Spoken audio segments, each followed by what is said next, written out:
So pretty much every Android smartphone now has its own unique vibe thanks to the many launchers that manufacturers chuck on top of Google's OS. These can change up the icons, the fonts, the desktops, pretty much every aspect of Android, and they usually add in a bunch of funky new features too. But sometimes, you just get a hankering for a proper bit of vanilla Android. Like, for instance, I love a chili meat feast pizza laden with enough jalapenos to ensure that my next toilet trip will be a proper ring burner. But sometimes you just gotta keep it simple with a classic bit of margarita action. So if you fancy yourself some virgin Android without any of the clutter or the crapware, well, pay attention because I'm about to round up my top favorite stock Android smartphones you can grab yourself right now in 2022. And for more on the latest and greatest tech, please do subscribe and ding that notifications bell. Cheers!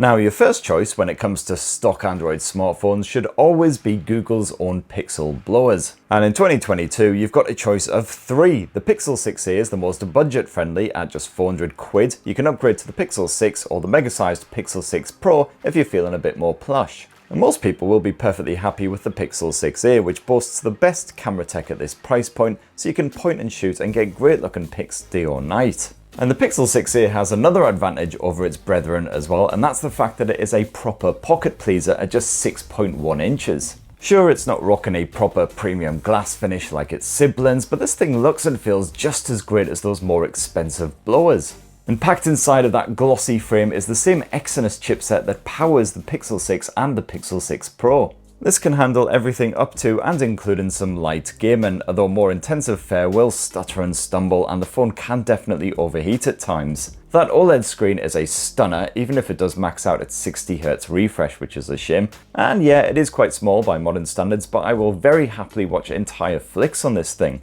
Because this is a Google blower, of course, you've got strong software support as well, 3 guaranteed Android OS updates and 5 years of security updates. Plus, of course, you've got those brilliant Pixel exclusive features like the call screening, which is worth its weight in bloody gold. The Pixel 6a is water resistant, it boasts a decent stereo speaker setup. In fact, the only drawbacks of this phone beyond the 60Hz display is the fact that it hasn't got a headphone jack, it hasn't got expandable storage, pretty standard for a mid-range mobile. So this is certainly one of my favorite stock Android blowers of 2022 and one of my favorite smartphones full stop at this price point. If you've got some more cash to spare and you want Google's very latest camera tech, well, you might want to spunk up some more cash on those flagship phones, the Pixel 6 or the Pixel 6 Pro. These upgrade the primary camera sensor to a 50 megapixel capable of capturing even more natural looking shots at any time of day, while the Pro also chucks in a telephoto shooter for good measure.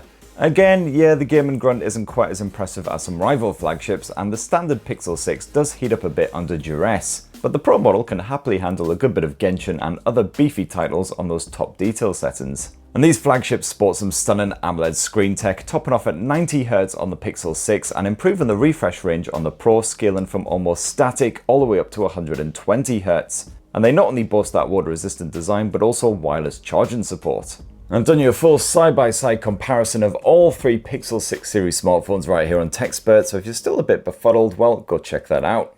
Now, if you're not swayed by a Pixel, but you fancy a compact blower just like the Pixel 6a, well, definitely don't sleep on the Asus Zenfone 9. This 5.9-inch smartphone is one of the most lovable little buggers launched in 2022, and it's the perfect alternative to the also excellent Xiaomi 12 if you want a compact smartphone, but with a stock Android experience. Some top-notch hand feel and effortless one-handed action is just the cherry on the cake though, because Asus has crammed in Qualcomm's Snapdragon 8 Plus Gen 1 chipset for proper beefcake performance. And they've also smartly improved the cooling system over last year's blower, so the Zenfone doesn't get all sweaty and moist under pressure, like when you're smashing these wee troll knobbers into mushy paste. And even more impressively, for such a dinky handset, the battery life is off the scale. You'll easily make it through the most intensive of days on a full charge with this thing, even with lots of camera play, a bit of gaming, media streaming, all that heavy lifting. Although when you do finally manage to kill the Zenfone 9, sadly there isn't any wireless charging support. As for the software, it's as close to stock Android as you could possibly hope for, with just a few extra bits bolted on top, like some nifty gesture support. You've also got a pretty bloody good gaming mode packed in there as well, with all kinds of features similar to Asus's ROG phones. However, don't dive on in expecting the same level of software support as you would get from Google's Pixel blowers, because unfortunately it's just 2 guaranteed Android OS updates and then just over 2 years of security updates as well. And if you're after a stock Android smartphone, another quite jazzy alternative is Coldpay's Nothing Phone 1, which sports the most talked about rear end since Beyonce. Yes, all of the headlines are focused on that flash and disco bollocks known as the glyph light, and it is basically just a glorified notifications light though. And you'll find if you dive on beneath the literally very flashy exterior, you'll find a serious competitor to that Google Pixel 6 action. Performance is much better here compared with the Pixel 6a for gaming, while you once again have a gorgeous OLED display, this time with faster refresh. That camera tech is pretty bloody good too, coming close to the Pixel a lot of the time and rarely chucking up a bad looking pic. And you've even got support for wireless charging, something that's missing from Google's mid-range Pixel. The Nothing launcher does tweak the aesthetics with a too cool for school dot matrix design, and the less said about those wallpapers and ringtones, the better. But otherwise, this is stock Android through and through, with 3 years of guaranteed Android OS updates and 4 years of security support as well, so definitely an improvement on that Zenfone. But naturally, as this is a first-gen smartphone rocking first-gen software, it can be a little bit rough in edges, so the Nothing phone's battery life is pants, and the facial recognition is just a barrel of puke, and I encountered quite a few bugs here and there in my time with it as well. But it has just received a massive update, so I'm hoping to return to it soon for an in-depth 1-month review, so stay tuned for that. Now, Motorola is another smartphone manufacturer who likes to stick with a stock Android experience for all of its smartphones, and if you're in the market for a stock Android blower right now, definitely check out the Moto Edge 20 series. That's a trio of smartphones ranging from 300 quid to about 600 quid. Although as they've been around for a wee while now, chances are you'll be able to find them at a nice reduced price. The Moto Edge 20 Lite is the cheapest of the three, but it will suit everyday users with its MediaTek Dimensity 720 performance, its mighty 5000 mAh battery giving all-day action on a single charge, and 128 gigs of storage. You gotta love that 6.7-inch OLED screen with 10-bit color and HDR10 Plus support and 90Hz refresh. The standard Moto Edge 20 also serves up a 6.7-inch OLED, this time with 144Hz refresh. Performance is kicked up the arse with a Snapdragon 778G, while the smaller 4000 mAh battery still proved up to the task of a long day on the road. And the reason it's smaller is because of the drop-dead gorgeous super skinny design. Yum. And last up, the Pro model makes several improvements, including doubling the storage and upgrading to the faster UFS 3.1 format. Gamers will delight at the Snapdragon 870 chipset backed by 12 gigs of memory rather than the standard 8. And all three Edge 20 smartphones serve up a 108MP primary camera sensor with optical zoom lenses also slapped on the standard and Pro models. And just like the Zenfone 9, these motor blowers come packing a nice stock version of Android with just a few extra bits chucked on top, like some excellent gesture support and a dedicated gaming mode. Anyway, go check out my full in-depth coverage right here on TechSpert if you want to know more. Alternatively, a fresher Motorola blower that I only just reviewed here on TechSpert is the Moto Edge 30, which at the time I shot this video will cost you 300 quid. This upgrades the 778G chipset of the Edge 20 to the fresher 778G Plus with a boost to that GPU performance, although many of the other specs, including the battery tech, haven't really changed much at all. The 108MP main camera sensor of the Edge 20 has been replaced with a 50MP sensor, but don't fret at that steep drop in megapixel count. This is still a dependable everyday snapper.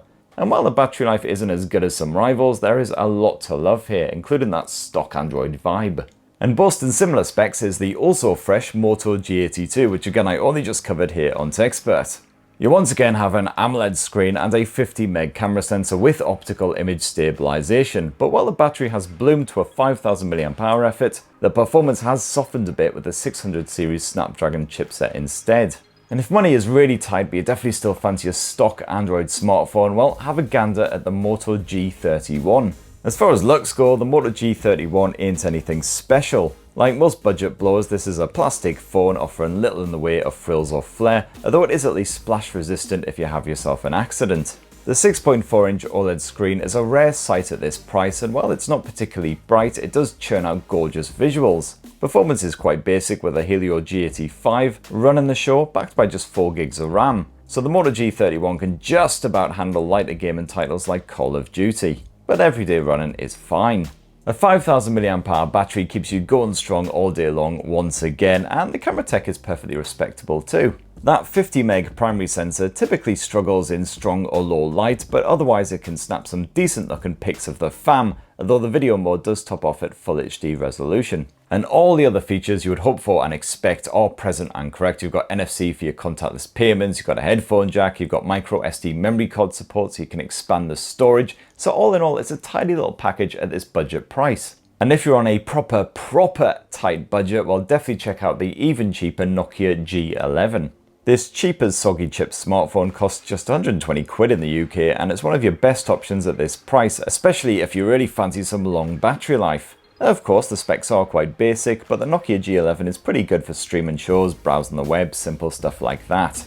Sadly, the camera tech is also proper basic, crumbling at even slightly challenging conditions. But on the plus side, you've got expandable storage, headphone jack, a lovely stock version of Android, absolutely no tampering from the Nokia lot. But the Android OS updates are coming rather slowly on that bad boy, so just bear that in mind. And that right there is my roundup of my personal favourite best stock Android smartphones you can grab yourself right now in 2022. But did I miss out your own personal favourites? Well, definitely feel free to let me know what a massive chucklehead I am down in the comments, and let me know what your own personal pick is.